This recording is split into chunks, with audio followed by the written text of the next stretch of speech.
Steve Wright's big guests. Lovely Lynn Goodman is here, known to millions as a judge on Strictly Come Dancing on BBC One and Dancing with the Stars in the USA. Thank you, boys. He was 4 times British dance champion himself and has had a lifetime of competing, judging and teaching all over the world. Here comes your new book, Dancing Around Britain. This is a fabulous book. I'm telling you, this is fabulous. Because of the words and the pictures. It's out today, takes us on a personal journey through his dancing career, including revealing how a football injury set him on the path towards stardom. Len also explores the social impact on people's daily lives through early dance styles and trends. When was the first time you remembered seeing dance and thinking, I'd like to do some of that? Well, I used to watch Come Dancing, of course, the original prior to Strictly. I used to watch that on the telly. And to be honest with you, I thought that's not my cup of tea, really, floating about in these great big parachute dresses. But once I went to a dance school, and I only went because I'd hurt my foot, my mate said, there's loads of girls there and hardly any boys. I was 21. Once I had a go at it, I enjoyed it. Yeah. I'd always been a bit of a rock and roller, going round all the old Mecca ballrooms, Orchid, Pearly, Tottenham Royal. Did you have a quiff? I had a sort of a quiff. My mum wouldn't let me have it. Really? But my cousin, who was going to be an hairdresser, permed it once. Oh, no. Yes. I had the curly front and the DA at the back. Oh, yeah, I did look slippery, I must. Yeah, I looked well. Yeah, here I was. Now, it's incredible that the dance culture that's been going since, goodness knows when, since the early 1900s, I suppose, has had a kind of impact on our social lives, hasn't it, really? And that's almost the kind of thing that you're looking at. We're remembering the old dance halls. We're remembering dance at holiday camps. We're remembering all the old venues. And the music. And there's the a music whole section on tracks that got us dancing. The twist goes right back to the Charleston and the Lambeth Walk, Oops Upside My Head and all these... Hokey cokey. Okey, thank you. You're good. You could have written this. I've read it. What I love is the photos. The Mirror newspaper has been going since 1909, so over 100 years, and their photograph archive is fantastic. It's like a kid in a sweet shop. The clever man in there finds all these sections. So what about old ballrooms? And out there come all different, all over Britain. And loads of them when I was dancing and demonstrating and competing. I've been in loads all over Britain. Ballroom in Glasgow. My mum and dad used to go to Hammersmith Palais. We've spoken about that one before. Also, they used to go to one in Croydon. OK, what was that? Was probably in Pearly, the Orchid Pearly. Lovely names. Names so great, yeah. And there was one in Catford. It wasn't a Mecca one, the Savoy. The Savoy Catford. Yeah. This was right across the UK, really. The best part of the last century, dance and music was the thing. Do you know, everyone of my generation's mum and dad met probably in a dance hall, because that's where everyone used to go. That's where you went to meet girls. And when you're a teenager or in your early 20s, girls go where the boys are, boys go where the girls are, and that was ballrooms. Do you think that it's the same in other countries? It's not quite the same in America. They had a different kind of culture, dance culture. Well, they all went to proms. We were prom-free. We're not prom-free. Yeah. That was a song, wasn't it? Yeah, prom-free. Yeah, I like that. Matt Monmo. Yeah. And what about movies right through the decades, like, for example, Saturday Night Fever, or some of the early Elvis things, and some of the Fred Beatles things? Fred Astaire, of course. Yeah, Gene Kelly. I loved all that. I grew up with all those musicals. Yeah. And so, I always loved them. I used to walk in and waltz out, come out and I think, I'm going to be Gene Kelly now. And roll my trousers up a bit and start tap dancing down the aisle. What really affected me was West Side Story. I didn't even want to go and see it, really. My mate wanted to get out. It was raining. He said, come, let's go to the pictures. I said, I said, I don't think I fancy that. I went every night after that. I loved it so much. It was such a shock to me, that vibrancy of the dancing and the music and the lyrics. Brilliant. And that all of those sort of things pushed me on to becoming a dancer. Yeah, I bet. We're going to come back with Len Goodman in just a moment. Stay there, Len. We'll be right back with Len Goodman. Now we're back here with Len Goodman from Strictly. Now, there was a moment in time, wasn't there, Len? I'm not sure when it was, but dance, certainly ballroom dancing, was very uncool. And then suddenly it became cool again. I'm not even sure it was the advent of Strictly. It was slightly before that, I think. But then Strictly bolstered it up, clearly. Well, you know, I've had a dance school for 50-odd years, so there's lulls and then something had come along, like Saturday Night Fever. That came along and everyone wanted to be poking their finger in the air. And the influx of people from Saturday Night Fever was amazing, and it lasted far longer than the film, almost. People came and lots of people that came to learn Saturday Night Fever dancing went on to do ballroom dancing and Latin dancing. Yeah. But the big one was Strictly. Of course. Are there now lots more places where people can go ballroom dancing again? That's the biggest problem with it. All the ballrooms, which there were 20,000 that I read once, all over Britain. Of course, they all became bingo halls and supermarkets or whatever. So there's not so many places that you can go. So what happens, the dance societies, they arrange dances at different venues and so on, and weekends away, where real fans of ballroom dancing can go and dance the night away. I read the other day that, did you say that you weren't going to do as many of those Dancing with the Stars? And the reason is because that hideous... The flying. The flying is... Well, it is nuts, Len. It is. So what I did, I said I can't do it all. So we came to an agreement, and I did the first few, and then I missed 4. And I start again this Sunday, flying back to America, and I do the last 5. So I've had a lovely little break in the middle of not flying backwards and forwards, which has been lovely. So tell us again how that worked, because it was unbelievable. So you would finish the British show on Saturday night. Go to sleep, get up Sunday morning, car picks me up 7:30, Right. takes me to Heathrow, 10 o'clock flight to Los Angeles, fly to Los Angeles, and then do their show on a Monday. Yeah. And then as soon as it's over, I go straight to the airport and come straight home.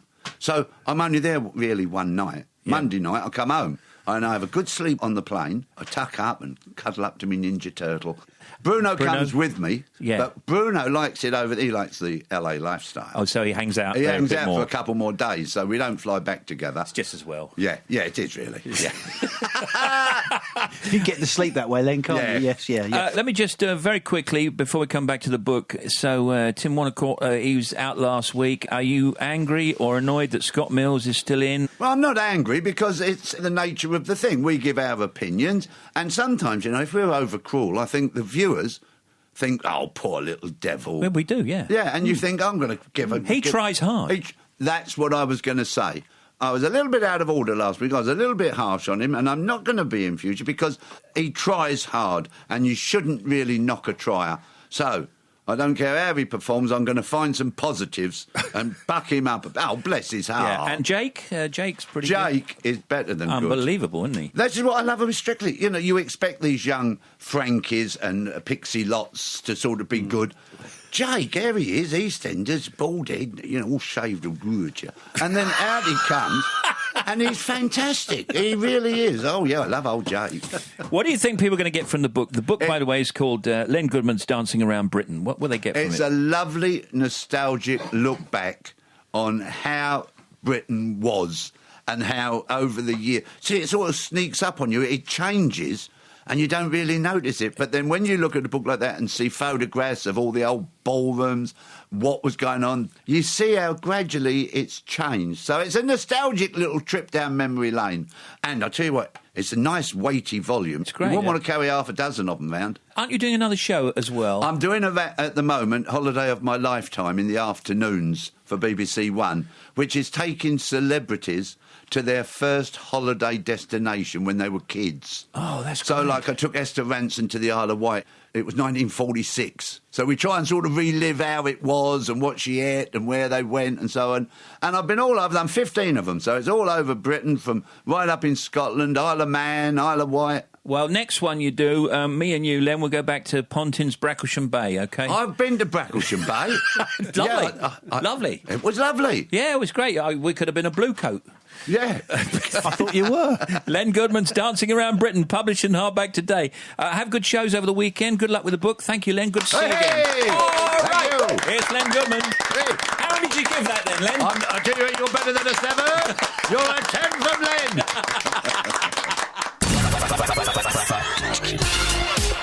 I like to bring on do some factoids, wouldn't we? Here's Bobby. What do kilts, haggis and bagpipes all have in common? Well, they're from Scotland. Okay, They're all made from animal parts. No, you're both wrong. None of them actually are made in Scotland. Kilts were invented by the Irish, but the word kilt is Danish for kiltop, which means tuck up. I think I got the pronunciation right. The bagpipes are ancient and were probably invented in Central Asia, and haggis was an ancient Greek sausage. Wow! Men who dance turn women on. A recent study found that women consider large, varied and fast movements like head nodding and torso twisting most attractive on the dance floor because they signal strength, suppleness and vitality. Are you getting this, Tim? Not if you're dad dancing, they don't. Well, this is it. Shuffling around like your dad with your hands stuffed in your pockets won't cut it, though. Take her dancing and don't be afraid to let go on the dance floor. In the Middle Ages, people added carrot juice to butter to make the colour more appetising. And do you know what the first ever fruit eaten was on the moon? I would say orange. No. Bobby? A lemon? No, it was a peach. Oh, thank you for that. What did they do with the stone then? I don't know. It must have gone all over the place, mustn't it? Still bouncing around. Still up there. The first James Bond film ever to be released on DVD. What do you both think? DVDs came out in what, the 90s? Yeah, Moonraker. Moonraker, yeah, definitely Moonraker. GoldenEye. Oh. GoldenEye. Here's Bobby. Which eye did Nelson wear his patch on? Oh, hang on, no, I know this is... It's either one or the other. Yeah, left eye. Steve? Well, it all depends if you're facing him or not. Okay. So I'm facing him on his left eye. Okay, and you say left. Yeah. Both absolutely wrong. Neither. Nelson never wore an eye patch. He didn't wear anything at all over his damaged right eye, though he did have an eye shade built into his hat to protect his good left eye from the sun. Nelson didn't have a blind eye. His right eye was badly damaged, but not blinded. Oh, it was a trick. Factoids. And now from... Oh, he's on. And now, all the way from over here. God, was that going to be your thing? Go on, Yeah, Steve, I'm sorry. From over the other side of the desk. And also Law and Order and The Chase and something new coming up. It's Bradley Walsh. All right, he's here. Bradley Walsh, top actor, comedian, presenter, known to millions for Coronation Street, Law and Order UK, The Chase, and most recently hosting an episode of Sunday Night at the London Palladium.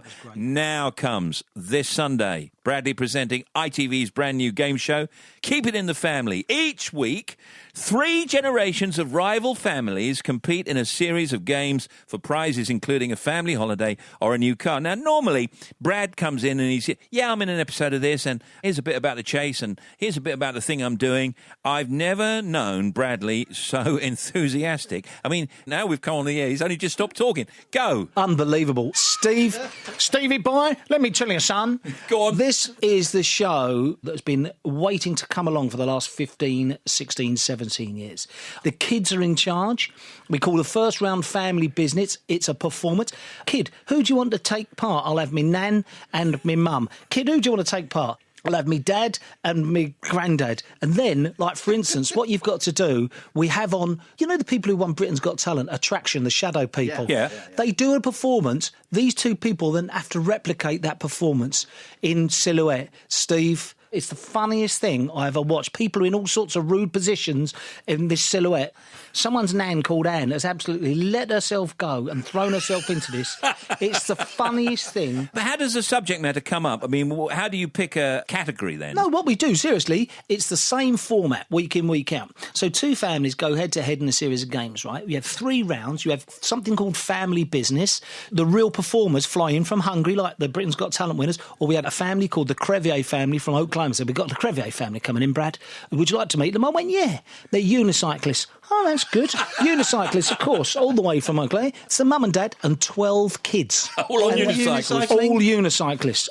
It's extraordinary. And they unicycle round this, and our families have to recreate that, yet they don't know what they're letting themselves in for. So what do they win then? If they win this first round, we have 6 celebrities every week. 6 from Coronation Street, 6 from Emmerdale, 6 from The Jungle Show. I'll tell you who we've got on. Unbelievable they were. McBusted. Oh, great. Extraordinary. The fans went mad. The 6 celebs hold a box. Inside each box is a prize. But they don't know, I don't know, and the families don't know what's in it. Could be a family car, could be a cruise, could be a tin of beans. Honestly, and each one's got a clue. So anyway, they come on. We finished the first round, family business. The families have made themselves look fools or whatever it is. 2 celebs come on and they go, what have you got to sell? And they stand on these 2 trapdoors, 12 feet in the air. 12 feet, 2 trapdoors, the celebs. And he goes, well, I've got a family holiday to Pisa. And what have you got? He said, well, I've got a year's supply of pizza, and it's the kid choosing the prize. Well, no way there's a family going to Pisa. No way is a family. And the celebrity's going, no, you love Pisa. Pisa's a great place. They go, no, I want the pizza. No, please. Pulls the lever, and the celeb drops through the floor. 12 feet. It's great. Where do they go to? They go in the basement, do they? Channel 5.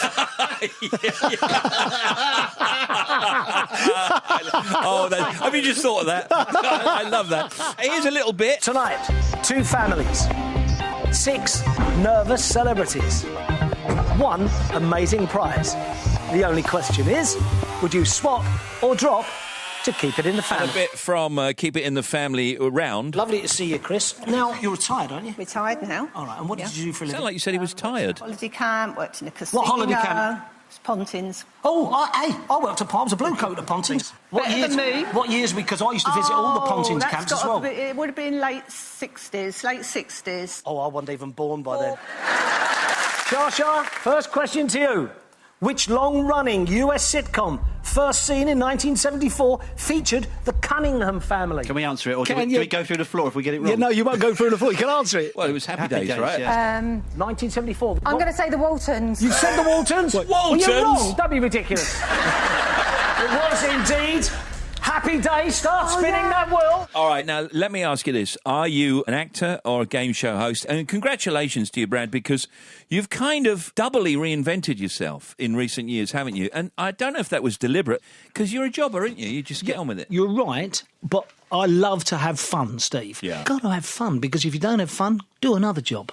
And Law & Order UK, when's that coming back? You don't know? Well, we had to rest that, and the reason we had to rest that was because it's time for me to step down from the Mac, have a rest from that, and I went and did a job. I'm just filming it now for BBC One, a comedy called Woody, which is about an ex-Fleet Street hack that goes and buys a bar in Spain, and then his protégé, who gets in all sorts of trouble in London, flees the country, just lands on his doorstep, and they become Magnum and Higgins on this Spanish Isle. Wow! Which one are you, Brad? Well, what do you think? I'm obviously the Higgins character. I have to talk like that all the way through the show. No, and young Kayvan Novak, who faced Jack of Phone Jack, of course, very, very good. Brilliant, does all the voices, tremendous. Bradley Walsh presents Keep It in the Family, starting Sunday night, 7 p.m. on ITV. Good to see you, Brad. Bradley Walsh, everybody. Lots Thank of you. love, boys. It's We love always you a too. pleasure. Thanks, lads. Thanks for downloading Steve Wright's Big Guests. Join Steve and the team weekdays from 2 on 88 to 91 FM. BBC Radio 2.